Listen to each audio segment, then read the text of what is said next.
짜잔! 먼저 펜서스 이야기부터 해볼게요. 주전 쿼터백을 변경하고 드디어 승리를 차지한 캐롤라이나 펜서스 이야기를 할 텐데 2023년도 드래프트 1라운드 1픽이었던 브라이스 영을 벤치로 내리고 베테랑 쿼터백인 앤디 달튼을 선발로 내세워서 승리를 차지했어요. 이 경기 결과부터 일단 살펴보려고 하는데요.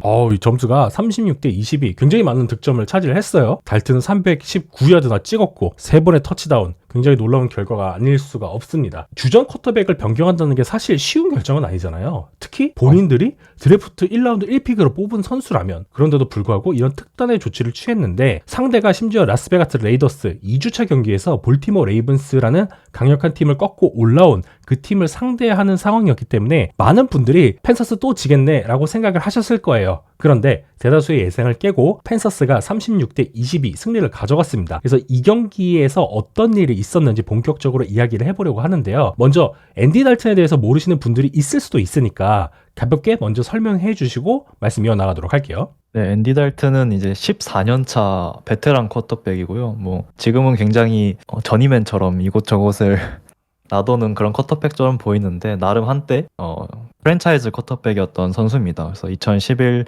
시즌부터 9년간 이제 벤갈스의 주전 쿼터백으로 활약하면서 팀을 이제 5번 연속 플레이오프 진출에 이끌기도 했고요. 물론 플레이오프에서 단 한 번도 승리하지 못했지만 어쨌든 리그 14년차 선수이고 그만큼 짬이 있는 선수라는 거고요. 이번 시즌 어쨌든 브라이스 영을 대신해서 첫 스타팅에 나서서 이 미숙한 2년차 쿼터백과 본인의 어떤 차이를 아주 잘 보여줬다고 생각을 합니다. 말씀해주신 것처럼 달튼의 활약 속에 멋진 승리를 가져갔는데 이날 달튼은 319 패싱 야드를 기록했고 터치다운도 무려 3개나 기록했어요. 제가 다른 영상에서도 이번 시즌에 좀 유독 러싱 오펜스가 패싱 오펜스보다 유효하더라 라는 이야기를 했었는데요. 이번 시즌 처음으로 300 플러스 패싱 야드 기록, 그리고 3개 이상의 패싱 터치다운을 기록한 첫 번째 쿼터백이 되었어요. 하지만 이게 오롯이 어떤 달튼의 개인의 역량으로부터 나왔다고 평가하기에는 좀 어려울 수 있잖아요. 그래서 이 펜서스가 이번 경기에서 어떤 경기적 조율과 운영을 가져갔는지에 대해서 에디님 의견 한번 먼저 들어볼게요. 일단 펜서스가 3주차 경기에서 플랜으로 갖고 나온 거는 초반에는 굉장히 퀵 패싱 게임 그리고 런 게임의 조합을 들고 나왔어요. 기본적으로 달튼에게 많은 부담을 주지 않는 모습이었고요. 3주차에 사실 달튼의 타임 투 스로우, 그러니까 스냅을 받은 후부터 공을 뿌리기까지의 시간이 2.14초로 3주차 쿼터백, 모든 쿼터백 중에 최단 시간이었습니다. 그만큼 달튼에게 많은 걸 요구하지 않은 플랜이었다는 뜻이고요. 그래서 여기서 지난 1, 2주차와 3주차의 가장 큰 차이는 드디어 펜서스의 어떤 런 게임이 먹히기 시작했다는 점입니다. 그래서 펜서스가 지난 2경기에서 가장 고전했던 점이, 물론 브라이스 영의 부진도 있었겠지만 주된 이유는 런 게임이었어요. 2경기 동안 148 러싱 야드에 그쳤으니까요. 근데 이번 경기에서는 31번의 러싱 시도에서 131 러싱 야드를 전진했고요. 여기에는 러닝백 추바버드의 활약이 컸죠. 그래서 첫 주차 경기에서 세인츠를 상대로 이 펜서스는 러싱을 딱 53야드밖에 기록하지 못했고 2주차에도 차저스를 상대로 100야드를 결국 못 넘겼어요. 그래서 러싱 이 효율성 지표인 EPA에서도 리그 31위 수준이었거든요. 거의 꼴찌였는데 또 더 재밌는 거는 이 32위가 라스베가스 레이더스였어요. 근데 다행히도 펜서스는 3주차 경기를 통해서 그나마 이 러싱 오펜스에 대한 약점을 극복하고 어떤 가능성 그리고 생산성을 보여준 반면에 레이더스는 여전히 꼴찌의 모습을 보여주고 있어요. 그리고 레이더스의 러싱 오펜스 성공률이 여전히 20%가 안 되거든요. 반면에 펜서스는 이 팀도 20%대였는데 이번 경기를 통해서 38%까지 올리는 그런 결과를 보여줬습니다. 그렇죠. 그래서 중요한 거는 그 다음부터라고 생각을 하는데요. 사실 이 카날레스 감독이 펜서스로 오면서 런 게임을 통해서 어떤 패싱 게임을 원활하게 하는 것을 저는 가장 기대를 했거든요.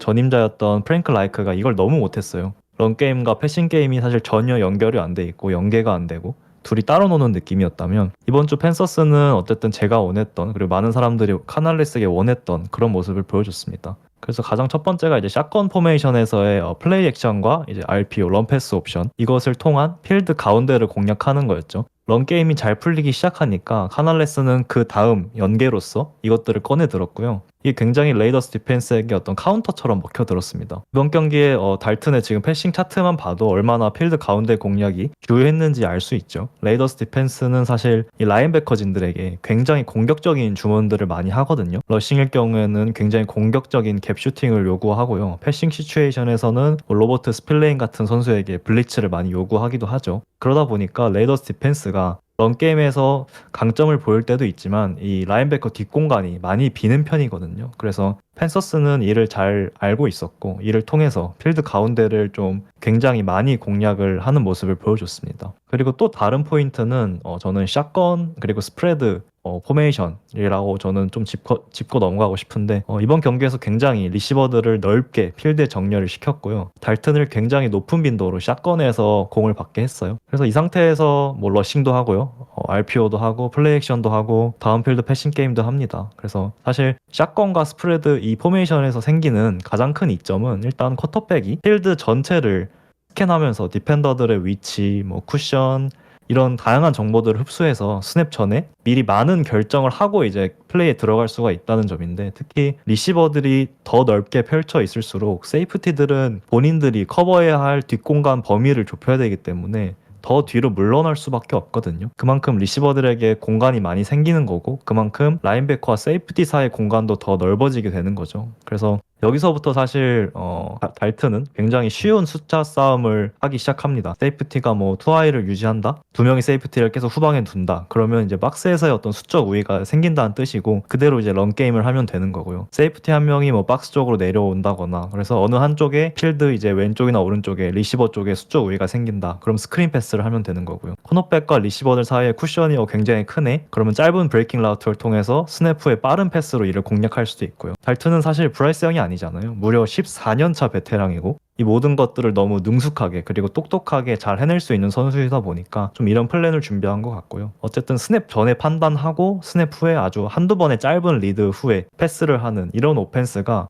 이번 펜서스 경기에서 좀 주가 됐고 계속 전개가 됐습니다. 그러다 보니까 뭐 디펜스 입장에선 진짜 미칠 노릇이죠. 뭔가 스냅 전과 후에 그러면 변화를 통해서 이 달튼을 속이면 되는 거 아니냐 이렇게 생각할 수 있는데 기본적으로 레이더스 디펜스가 일단 거기까지 준비해오지도 않았던 것 같고요. 세이프티들이 평소보다 더 뒤로 물러나 있는 상황이고 뭔가 커버리지 로테이팅 같은 이런 스냅 전과 후에 어떤 변화를 주기도 전에 이미 빠른 템포로 달튼이 디시전을 통해 패스가 돼버리는 상황들이 굉장히 많이 나왔습니다. 그래서 이런 방법들을 통해서 펜서스 오펜스는 브라이스 형이 지휘하던 그런 오펜스와는 좀 전혀 다른 모습을 보여줬고 굉장히 수월하게 전진을 할 수 있었던 것 같아요. 그래서 에디님이 말씀해주신 부분을 좀 차트로 살펴보자면 패스 맵은 다음과 같고 이런 그래프처럼 패스를 전개했다라고 보실 수가 있어요. 뭐 차트 기록만 보면 단순히 야드만 살펴본 것보다 어떤 통계 수치가 화려하진 않아요. 약 73%가 정확하게 연결이 됐는데 그중에 3분의 1은 스크리미지 라인 뒤에 던져진 패스였어요. 근데 대부분은 스크린 패스도 있었지만 에드님께서 말씀해 주신 것처럼 대부분은 약속된 스크린 패스가 아닌 체크다운 패스였고요. 그리고 현재 에버리지 뎁스 오브 타겟 A-라고 표현하는 이런 수치도 약 5.8야드가 나오더라고요. 그러니까 패스를 받은 것도 굉장히 좀 단거리에서 많이 받고 나서 그렇게 많은 야드를 전진하지도 않았고 그럼에도 불구하고 이 정확성 있는 패스가 계속 지속성 있게 연결이 되다 보니까 공격의 지속성도 확보를 하고 점수를 연결할 수도 있었죠. 그래서 이 A-이 35명의 쿼터백 중에 33위로 기록돼 있어요. 그러니까 나쁘다는 말이 절대 아니고요. 간단하고 효율적이면서도 현재 지금 펜서스가 갖고 있는 자원을 최대한 가용하면서 라스베가스 레이더스의 디펜스를 공략하기에 충분한 공격 전개를 영리하게 했다라고 말할 수 있을 것 같아요. 그렇죠. 그래서 정말 간단하게 이게 브라이스 형이 아니라 달튼이라서 이긴 건가요? 라고 물어보면 저는 그게 팩트다라고 말하고 싶어요. 그냥 만약에 지금 이 경기에서 달튼이 아니라 브라이스 형이 이 자리에 있었다면 이 경기에는 이기기 쉽지 않았을 것 같다 그런 생각이 들고요. 좀 스킴적으로 달튼에게 부담이 없는 상황을 쥐어준 것도 맞지만 경기 보신 분들은 아시겠지만 정말 멋있는 스로우도 많이 나왔고 맞아요. 정말 해줘야 될 때 달튼이 해줘야 될 때 해준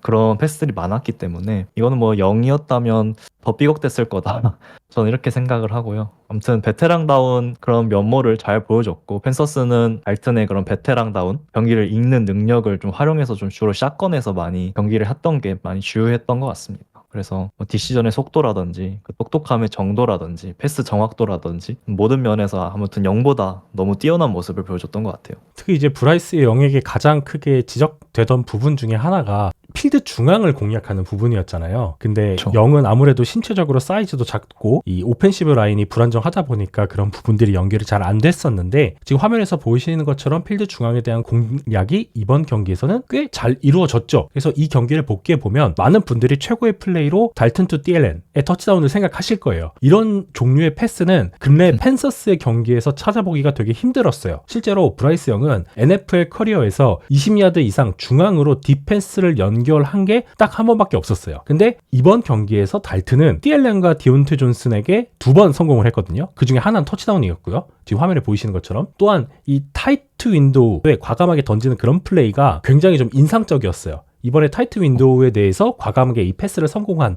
성공률이 55% 수준이었거든요. 그리고 커버 2를 대면을 할 때 커버 2를 생각을 해보시면 두 명의 세이프티가 필드 뒤로 멀찍이 물러나서 필드의 반을 딱 갈라서 양쪽을 책임지잖아요. 그때 애매하게 발생하는 이 필드 중앙이 있거든요. 그 필드 중앙을 공략하는 과감한 패스를 토미 트렘블에게 연결하는 모습도 굉장히 인상적이었고 뭐 베테랑으로서 뭐 불필요한 액션이라거나 어떤 선택 이런 것을 과감히 소거하고 약속된 타이밍에 자신있게 이런 공격을 전개하는 모습이 인상적이었어요. 그래서 이런 부분들이 영향을 크게 끼쳤기 때문에 영이 운영했던 펜서스와는 조금 다른 모습으로 좋은 결과를 내지 않았나라는 생각을 하게 되었습니다. 맞습니다. 그래서 디펜스 얘기도 빼놓을 수는 없을 것 같아요. 저희가 오펜스 얘기를 주로 했지만 이번 승리의 기여도를 생각한다면 디펜스도 지분이 꽤 크다고 할 수 있겠죠. 전반에 이제 14대 7 상황에서 오펜스가 삐걱거릴 때 레이더스 오펜스를 고포이 실패, 뭐 3앤아웃, 3앤아웃, 필드골 실패, 그리고 후반 첫 드라이브까지 3앤아웃으로 총 5번의 드라이브를 연달아 막으면서 어쨌든 모멘텀을 지켜내고 승리할 수 있는 가장 큰 원인은 디펜스에게도 있다라고 할 수 있겠고요. 데릭 브라운이라는 핵심 선수가 시즌 아웃 부상을 당하고 굉장히 암울한 디펜스 팀인데 이게 뭐 달튼 효과인지 어쨌든 디펜스 선수들이 굉장히 각성한 모습을 보여줬고 놀라운 활약을 보여줬습니다. 그래서 이제 이 경기를 마치고 딱 드는 생각은 브라이스 형의 미래는 과연 어떻게 될까 이게 좀 궁금하더라고요. 많은 분들도 각자 의견이 있으실 텐데 일단 제이님 맞아요. 생각을 먼저 좀 들어보고 싶어요. 저는 근래 브라이스 영이 트레이드 될 수도 있다 이런 말이 현재 언론에서 좀 심심치 않게 나오는 것 같은데 저는 그냥 이대로 갈 가능성이 현재로선 높다고 생각을 해요. 앤디 달튼이 벵갈스 이후에 굉장히 여러 팀을 전전했잖아요. 그동안 상대적으로 기회도 많이 받았죠. 그래서 번뜩이는 플레이를 보인 적도 있지만 부정적으로 보자면 통째로 이 한 시즌을 책임질 수 있을 만한 위인이 아니라는 거 이것은 우리가 그동안 역사를 통해서 좀 확인했다라고 생각을 해요. 따라서 아직은 저도 조금은 더 지켜봐야 될 때라고 생각을 하고요. 앤디 달튼이 현재 나이가 적은 것도 아니잖아요. 그리고 언제 무너져도 이상하지 않은 그런 상황이기 때문에 달튼이 내려오게 되었을 때 당장 투입이 될 선수는 필요하겠죠. 그때 만약에 브라이스 영이 뭔가를 또 보여준다? 이렇게 된다면 구단 입장에서는 다시 영에게 신뢰를 보일 수도 있다라고 생각을 해요. 특히 지금처럼 팀을 지휘하는 코치가 확 바뀐 상황에서 오펜스 철학을 바꾼 코치가 들어온 상황에서는 이런 좀 과도기가 있을 수 있기 때문에 그동안 좀 영이 공부를 열심히 하고 팀원들과 좀 유대감이라거나 신뢰를 많이 쌓아서 다시 한번 필드에 올라왔을 때 팬들이 기대했던 모습을 다시 보여줄 수 있도록 노력하는 게 필요하겠죠. 그래서 제 생각은 이런데 에디님 생각은 어떠세요? 저도 뭐 비슷한 것 같아요. 일단 지금 당장 앤디 달튼을 올렸는데 너무 잘했기 때문에 여기서 브라이스 형을 다시 올릴 만한 그런 건덕지가 없죠. 그래서 앤디 달튼이 정말 다시 최악의 퍼포먼스를 보여줄 때까지는 영은 당분간 백업 신세일 것 같고요. 말씀하신 것처럼 그게 언제가 될진 모르지만 달튼의 백업이 필요할 때 그때가 될 거고 영은 그때 또 보여줘야겠죠 아마. 근데 지금 훔치스님께서 말씀하신 것처럼 이번 시즌은 어찌어찌 가도 결국 쿼터백을 새로 뽑을 거라 보이네요 하셨는데 뭔가 저도 자꾸 그런 미래가 자꾸 그려져요. 브라이스 형이 지금 너무 많이 망가져 있다는 느낌을 많이 받았고요. 1, 2주차 경기를 보면서 분명히 지난 시즌과 다르게 안정된 포켓을 많이 만들어줬어요 사실. 그럼에도 제대로 패스를 던지지 못하는 모습, 정확한 타이밍에 패스를 던지지 못하고 부정확한 패스를 계속 하는 모습들, 분명히 이제 오프 시즌에 많은 훈련들을 했고 정확도 개선을 위해서 열심히 노력했다 뭐 이런 얘기도 있었는데 크게 달라진 점이 없다는 게 좀 안타까운 것 같고요. 저도 뭐 일단은 그렇게 미래가 밝아 보이진 않습니다. 그래도 펜서스는 어찌어찌 이번 시즌까지는 당연히 데리고 가겠죠. 벌써부터 포기하는 건 조금 이를 수도 있다. 특히 브라이스 영처럼 젊은 그리고 잠재력이 충만한 쿼터백들 같은 경우에는 뭐 지금은 좀 아쉬운 상황이겠지만 훈련 열심히 하길 바라겠습니다. 이거밖에 해줄 말이 없네요. 뭐 어쩌겠어요. 뭐 해줄 말이 없네요. 열심히 하길. 그렇고요. 자, 다음으로 넘어가도록 하겠습니다.